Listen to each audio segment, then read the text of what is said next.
Hello everyone, welcome to the crazy fazy show. और जैसा कि हम आपके लिए हर एक एपिसोड में डिफरेंट पर्सनालिटीज लेके आते हैं who are making a dent in the world, with us today we have a very interesting profile who has been doing amazing work in the world. So we have Manisha Kohli. Thank you. तो जिनके 3 ventures हैं, Neural Hinge, On Your Way and an Alchemy. और वो उनका क्या सफर रहा है ये सारी चीजें कर पाने में। मैं उनसे ये पूछना चाहती हूँ। Welcome, thank you so much for taking out time and we will love to know your journey. So first of all, from where did you get this thought? Because generally when we are growing up, we are taught that you need to do a job and you need to have some savings, and because of the schooling system, we have this idea in our mind that we need to do a job first. So how come you had this clarity since starting that you want to come out of that job culture and have something of your own? Okay, firstly, thank you for having me over, and I love the name of the show. Thank you. So, as to tell you clarity, I think I had zero clarity. Okay. But my parents have been amazing in raising us. So, I like to say that a lot of parents raise their kids, but my parents cultivated us. Oh, wow. So it was basically, they didn't tell me you should do this, or they didn't tell me this is how life is supposed to be lived. They asked me repeatedly, what do you want to do? And I was like, I have no idea. I said, it's fine, it'll come to you. And that's how it started, but I already knew I was creative.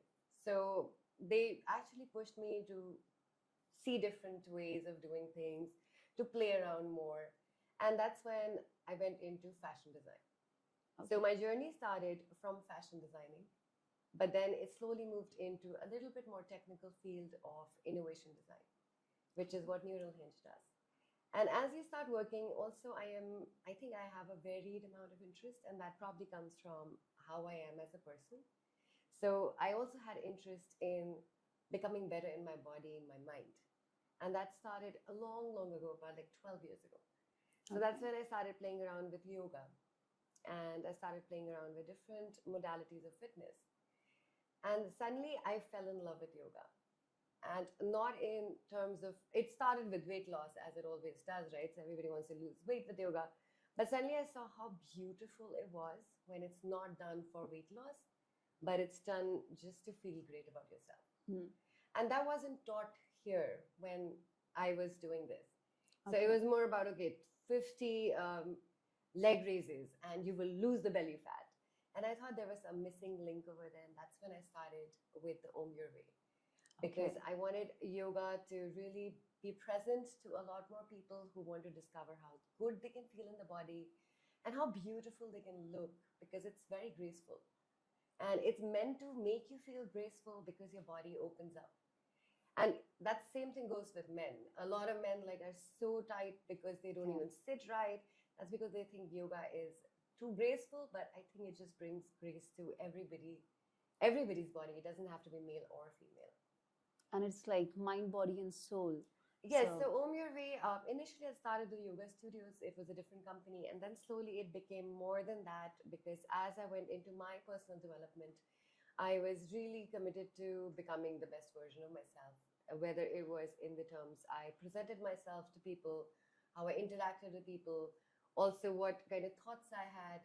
So I was like on a diet of good thoughts, good deeds, everything good that was possible. And that's when I started to expand, just not from yoga to like mind, body, and soul. So that's when I went into spirituality, a lot of meditation, a lot of introspection. So a lot of work goes into that. And as you see, like, what are the potentials that you can unlock when you do this, then you really want to share that with everyone. Wow. And where were you born, and what has been your childhood memories? Well, I was born in India, and my dad was in military engineering services. So coming from that background, we've been like 2 years max in one place, let's shift. And we've been all around the country. So it was sometimes Northeast, sometimes Punjab, sometimes, Bengal.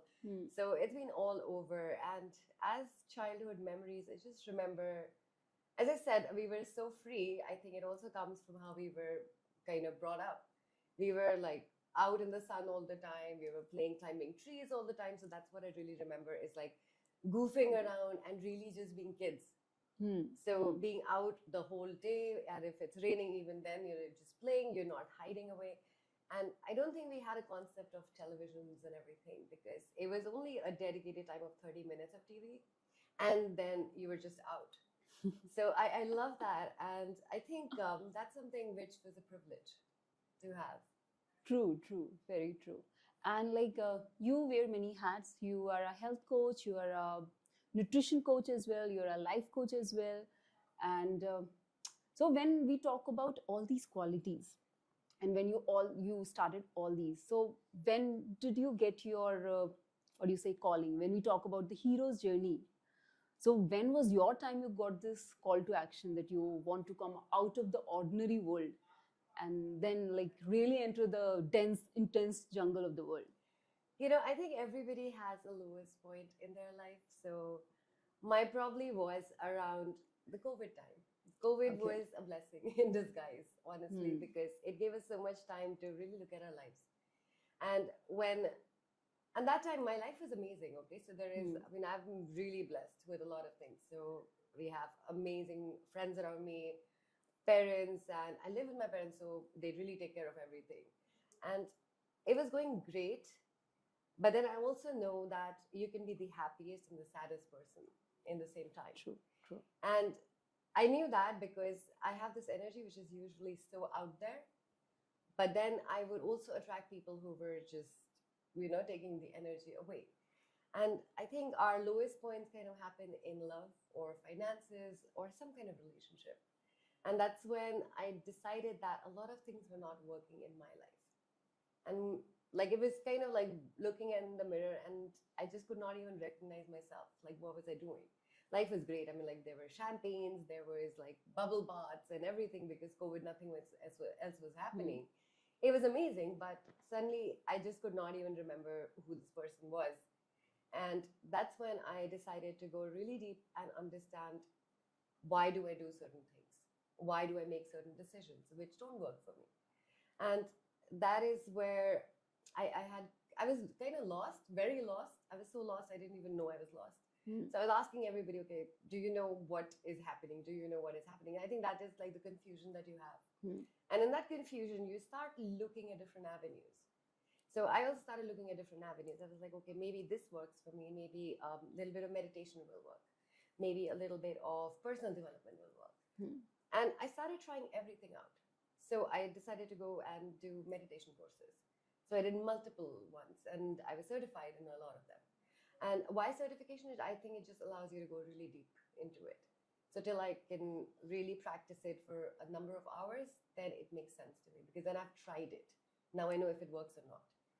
So I did a lot of that, and that's when then you start to understand yourself. You understand why you do certain things that you do, why you make certain choices.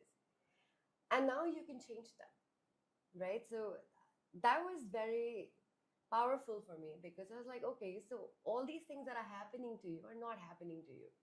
You're allowing them to happen to you. And now you know why these happen, so you can make a change and you can decide.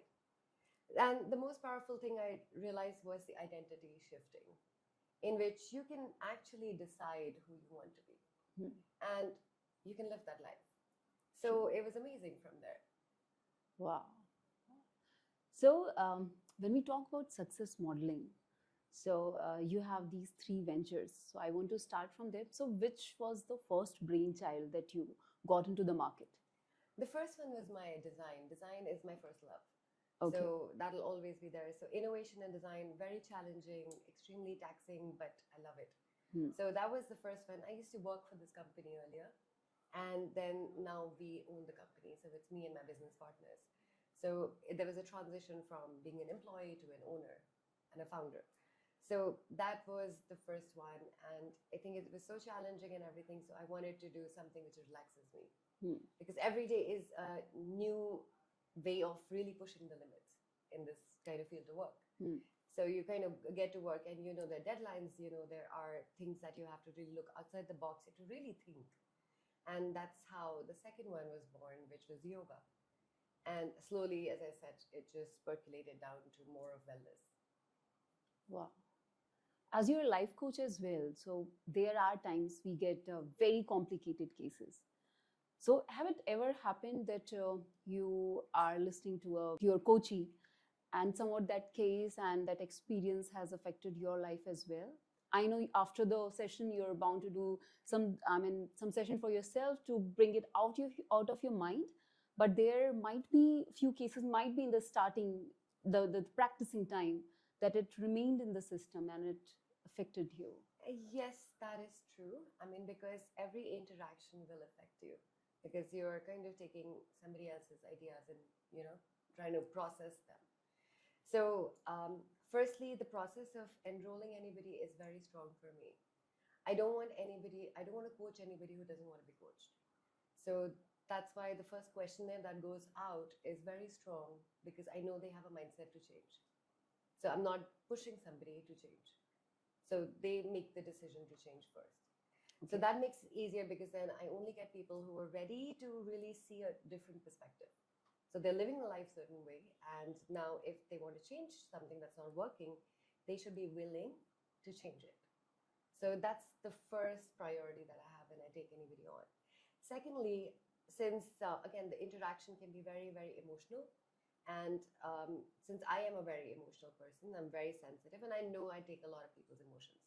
So I tend to really go into the spirituality aspect of it. I cleanse myself. I like literally visualize like there is a bubble around me, which kind of like helps me keep everybody's energy away. So the other person in front of me has full permission to say whatever they want, be themselves, but I also have full permission to be myself. And also, if something goes out of hand, you have to say stop. So that's a boundary that has been set. Wow. When we talk about NLP and life coaching again, there's this interesting questions I would love to ask. So, if you look at the character of Manisha from a far away point, or maybe you say the helicopter view. So, how do you find the character of Manisha? What kind of person she is? Oh, wow. Okay. That is a strange question. All right. Well, I say strange because recently I was doing a quiz, which is a psychology quiz. I'm going to give you an example. So basically, you're supposed to think of an animal. Okay, so we want to play a game, I can play it with you. Okay. Think of an animal. Okay. You can tell me. And now write down 5 qualities you love about that animal. Tiger. Okay. And strong. Okay. And very compassionate when it comes to parenthood. Okay. And shows bravery and strength and courage. Yeah. Okay. So basically what you described as your animal that you thought of is your qualities. And that's a psychology test. So usually when we say we like an animal and we display the 5 qualities, those are the qualities that people want us to have, or we want people to see that in us. So, I mean, to give you an answer for that is I see myself as the panther. And so it's agile, it's graceful, it's beautiful, but also really pure in its kind of very grounded in its own life. So very sure, very, very confident. So that's how it is. Wow. And you coach people from all over the world, and you have been to so many cultures as well. So when we talk about being updated in life, so how has been your homework? How do you do your homework of being updated every other day or every other week? I think updation is like that happens minute by minute. So like the questions you're asking me, I think something in my mind is already telling me like something different is going to come out, right? Now, that updation also happens in how wide is your circle. So my friends are from all over the world, and I make it a point to actually mix cultures more often. So I like to travel, I like to talk to people, I like to talk to the locals, I like to spend time with them and really understand what kind of culture works and how does it work, what is the psychology behind it. So it's very beautiful because like you will see when I went recently to Spain, the culture was very different. And the people are more free, they're more loving, they're like a little bit more carefree. While you go to France, it's very different, right? So now the point is like if you want to update yourself, you have to start noticing. So a lot of things could be happening around you, but you need to make sure that you're open to noticing them. And that's when you decide if you want to take something from that culture, if that works for you. So that's how I like to do it. I like to listen to different podcasts. I like to read a lot. I like to have a lot of calls with my friends from all over the world, ask them what's happening. And also I'm part of communities which are committed to personal growth. Wow. And what are the books that you read to get updated or feel connected, more connected to yourself? So books are from all genre. I mean, like they started with. I mean, I started with the fantasy books. Those were amazing. Like the characters are cool and all that. So it started from there. I love the superhuman kind of books as well. But then slowly that's become more into spirituality, and so I read all sorts of books. So one could be entrepreneurship, which is one genre that I like. And the other one is personal development, as I said. And the third one is about people's lives, who have been impactful. Wow. Wow. And as everyone is a born storyteller, so when we talk about your story or your many of the stories and the phases of stories, so which is your favorite story of your life? I think there's so many stories, and I like to write down all the stories in my notebook because I think they make for a very nice conversation. Something that is very close or that really changed your perspective of life, or anything that was a change maker story in your life? Okay, interesting. So I think one of the stories was it was during the period when I was undergoing this whole development kind of thing, let's say mental development. And I like to overthink things usually, and I like to overplan sometimes. But there was this one particular event which was super expensive, and it was the best entrepreneurs from the entire world were coming together in a very exotic location. And it was supposed to be a party plus a lot of growth work and everything. So I wanted to really go for that. But it was really expensive. And it was only 10-15 days. There is a huge wait list for it, and you have to be shortlisted. I'd not even applied for it. So the story is, it's funny because I think I want to tell how things, if they're meant to happen, they just happen. So I just applied one day because I was speaking to somebody. She said, "Why aren't you applying? This is perfect for you." And I was like, "I don't know, I'll not get shortlisted now. It's 5 days away." So she said, "You haven't even tried." So I went and applied. Surprisingly, they take 15 days. They overnight replied to me, said, "You're accepted." Oh. Then I was like, okay, now somebody has to pay for this, right? It was really expensive, and somebody has to pay for the tickets and the visas and everything. And incidentally, I was talking to one of my family members. I said, "You know what? I want to gift you this." I was like, "Why are you gifting this to me?" He's like, "I want to gift you this." I was like, "Okay, fine. Great." So then they paid for it. And as I was going to work, I suddenly see the embassy of that country, which is Jordan, right on my way. And I was carrying my visa papers for another country. And I was like, "You know what? But I'm going to Jordan first. So might as well give my papers here." And I went and applied. Then and there, they did not ask me for any kind of an interview or anything. They just said, "Okay, you can apply for it." I applied for it, and I waited. I didn't even have to actually wait for it. So they said, "You will take 15 days to get the visa."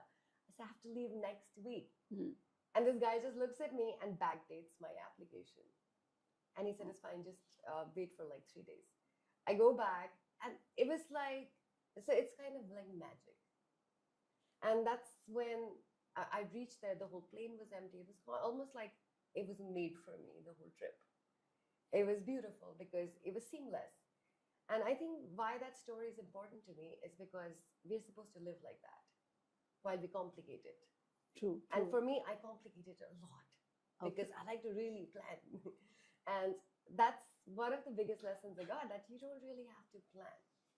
If it's something that you desire and something that is the right direction for you, it's just going to happen like this. Wow. Because what I know about life coaches is they focus a lot on forecasting, that it has to be 4 steps ahead. You have to plan life in a very forecasting way. And discipline actually gives you a lot of freedom. So this is what I knew. But this story is so amazing. Lovely. Thank you. So you do a lot of retreats and a lot of workshops and really successful and amazing programs at the moment. But there would have been some time when it was your first workshops and getting people to the first workshop.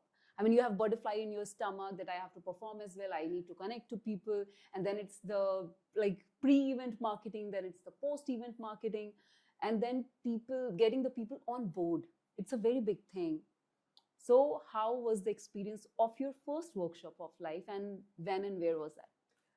Okay, so I'm actually going to tell you about a different incident. This is about me going on stage for the first time and actually taking a class of 150 people for yoga. And Okay. so this was, it was a planned event. It was a big event. Hmm. And I mean, I love taking classes. I love talking, but I had stage fright earlier, Okay. right? So this was an event which was big. It was a South Delhi event. There were 150 people, and the best coaches in the world were there, and I was supposed to be one of them. Wow. And so now here's where the funny part is. Like, they said the best coaches in the world are here, and I was like, where? And so I was like, so that started from there, and I was like, I have to go here. And then the anchor was this really popular person, and he's cracking jokes. But I was standing there, I can't even breathe. Okay, so Oh. and the whole night before that, I mean, of course, the butterflies you're talking about, I think they were rhinos, okay? Hmm. They were like, I don't know if I should do this. Hmm. What am I doing? What am I thinking? And it's that fear that happens. So that fear, it was like, Manisha, whether you do it or not, your name is out there. Now get on the stage and remember how to do it, that you do it every day. And I'm just looking at everybody and they're like, what if they don't follow what I'm saying? What if they hate it? And the other part of me is like, what if they love it? Hmm. Right? And you've made it this far, like complete it now. And so it was like the whole tussle, which happens every day. So when I did my first retreat, it was the same tussle. It was like, what if nobody shows up? What if nobody likes it? What if it's bad feedback? But then what I've learned is that what if is great, but what if it actually works out? So if you change the narrative, it really works much better. And it also helps you get the right people in. Okay. Wow. Nice. Nice. So you are handling three ventures, and you might be having three calendars, and one sharing with the manager, one with the assistant. So there might be times that you really get exhausted, like what the work goes little overwhelming, and then you are little hectic. So during those times, so what is your cope up mechanism, that not blasting on anyone or just keeping your calm? Okay, so much of work, I'm working sometimes 18 hours in a day. Okay, but yeah, this shall pass as well. But yeah, these three teams, okay, this is what my mechanism is. So what is that? Um, I really believe that there's sometimes I feel like in bedtime because I know like a lot of people think that running one company is too much, but I don't even think like running more than that is too much. Okay. So besides that, I do have my own routine that I start. So I start sometimes at 4 a.m. and I have my own things that I want to do before I get to work. So I think my coping mechanism that I learned was how to shut off. Okay. So at one point, I was obsessed with my design business. So there are emails coming all through the night. I don't want to reply to all of them. Hmm. So there was no shutting off. And what that does is you're always in a stress response. So that's not really great. So what I've actually done is if I decide to shut off one work, I cut it off completely. So there are no checking emails. There are no thinking about what's the next project. Okay, there is a problem, you write it down. Next day when you get to work, you'll solve it. So there no solving is going to happen by me thinking about it or getting like worked up about it. No deadline is going to be met. So I've learned like how to cut off those parts to be able to shut one, open the other one. And I think it's easier because I love everything that I do. So if it actually is something that you're very passionate about, then you don't really think about the time. So whenever you're overwhelmed with work, so this is what you do, you put the system and your system on shutdown for a while. So when it's overwhelming, so first thing I do is I actually just take a moment to breathe.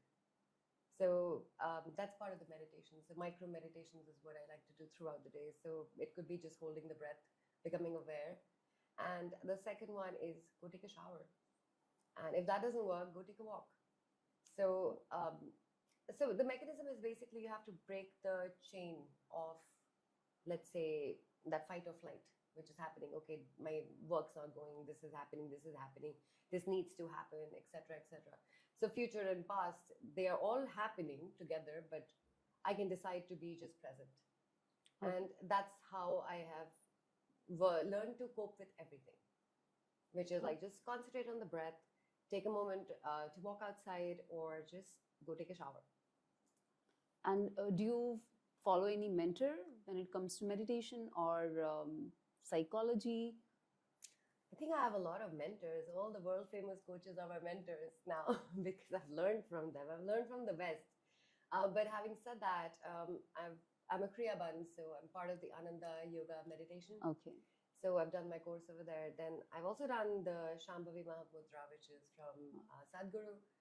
And besides that, I'm trained in Silva method, which is one of the oldest meditation methods in the world. And plus yoga and yoga nidra. So super, super. So during life, we play a lot many characters. So which is the character that is very close to your heart of yours? I think I play characters every day. Okay. Which is the favorite personality or the character that you love playing it?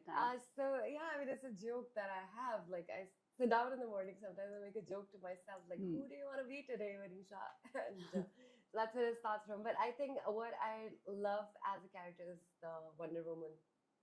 And I think it's a very strong character, but it's still full of love, very grounded, very open, but so much strength in everything. So that's why I love that character. Wow. And did it ever happen that you have followed the Stoic philosophy? Because at times we do follow it because it becomes necessary. So did it happen with you? I do have the Stoicism right here. Oh, wow. Wow. So that's Amor Fati, right? So Amor Fati is basically about in love with your fate. Stoicism was something I was very, very interested in to study about it. So I don't 100% agree with a lot of things they used to say, which is like pain is great and all that. But there are certain things which actually, if you look at it, it kind of makes a lot of sense. True. So being in love with your fate is one of them. So that's why I got it tattooed on me, because it was so beautiful. It's also, for me, it means creating a life beyond magnificent. So it means you have the ability to do that only if you allow it to happen. So that's how my Stoicism goes. Wow. Wow. So thank you so much for your time. And in the end, I would like you to give a message. I mean, whatever that comes in your mind that you want to convey to your audience. Yeah. Thank you so much for having me over. And as for a message, I think a lot of people talk about empowering people, right? So there is women empowerment happening, there is men empowerment happening. What I believe is that you don't need to empower anybody, you need to inspire people. And because empower means that they're already out of any power, right? So you're not powering anybody right now. You're actually inspiring people to see a different perspective. You're inspiring people to become different. You're inspiring people to do something which they think they can't do. And that actually starts with taking one step every day. It could just possibly mean that you go say yes to something that you haven't been able to. Or it means you say no to something that you've not been able to for a long time. You already know what you have to say yes and no to. But it's basically that inspiration. And if you don't have that within you, I think you should go out and really look for inspiration. There are lots of people inspiring every day. And if I can even inspire one person, that's good enough for me. You have already inspired many people, and in the future, you will be inspiring many and many people.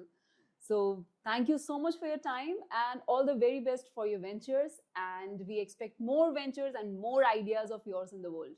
Thank you so much. Thank you. Take care. Bye.